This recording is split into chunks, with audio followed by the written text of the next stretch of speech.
I'm Michael Link, and welcome to the Depository, where we explore the depths of Christian theology through AI. Please note the voices ahead are AI generated. We vet each episode but ask that you listen with both faith and reason. Let's dive in. Okay, let's just dive right in. Today, we're looking at a moment everyone thinks they know, the baptism of Christ. Right. But we're going to push past all the gentle, serene imagery.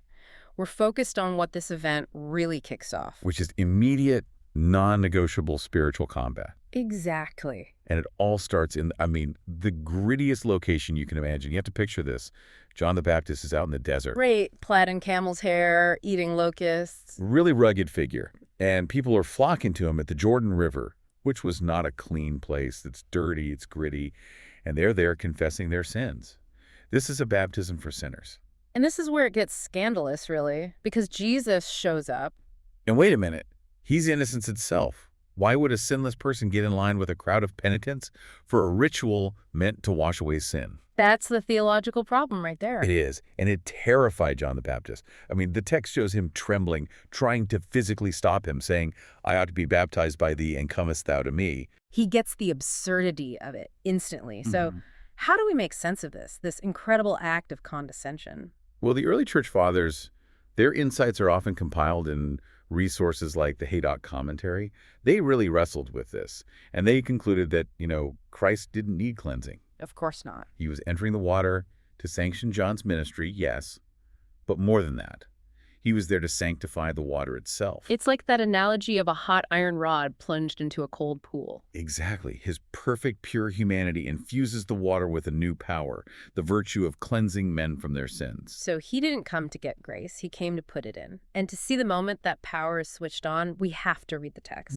So let's go directly to Matthew chapter 3, verses 13 through 17. Then cometh Jesus from Galilee to the Jordan unto John to be baptized by him. But John stayed him, saying, I ought to be baptized by thee, and comest thou to me? And Jesus answering said to him, Suffer it to be so now, for so it becometh us to fulfill all justice. Then he suffered him. And Jesus being baptized forthwith came out of the water. And lo, the heavens were opened to him. And he saw the Spirit of God descending as a dove and coming upon him. And behold, a voice from heaven saying, This is my beloved Son, in whom I am well pleased. That phrase, to fulfill all justice, is just so key there. He's setting the standard. He's walking the path that we now have to walk. It's a divine commission. But notice what happens immediately after this. This incredible moment of grace. Yeah, the very next breath. He isn't sent to a party or a victory parade. He is sent directly to the front. The water of regeneration is the moment of enlistment. It's a jarring pivot. It is. We find it in Matthew chapter 4, verse 1. Then Jesus was led by the Spirit into the desert to be tempted by the devil. And that transition defines everything for the Christian. The tradition, you see it in texts like the Catechism of Trent, quoting Pope Miltiades, makes this so explicit. What does it say? It says, in baptism, man is enlifted into the service. In baptism, we are cleansed. After baptism, we are fortified for the combat. That grace in the water, that's your gear. That's your weapon for the battle you are now required to fight. So we're enlisted for a war.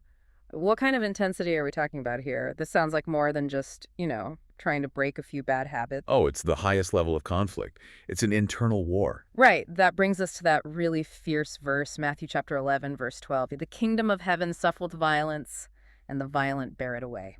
And that's where we have to be so careful.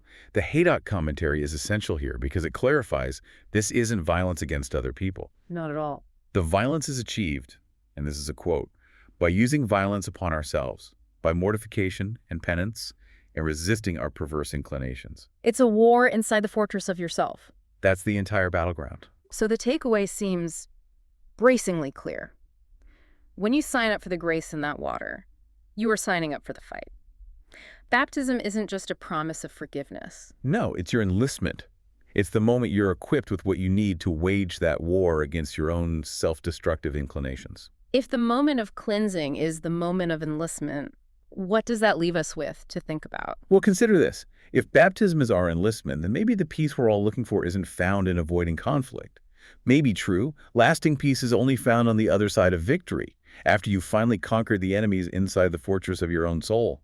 The fight starts at the water's edge.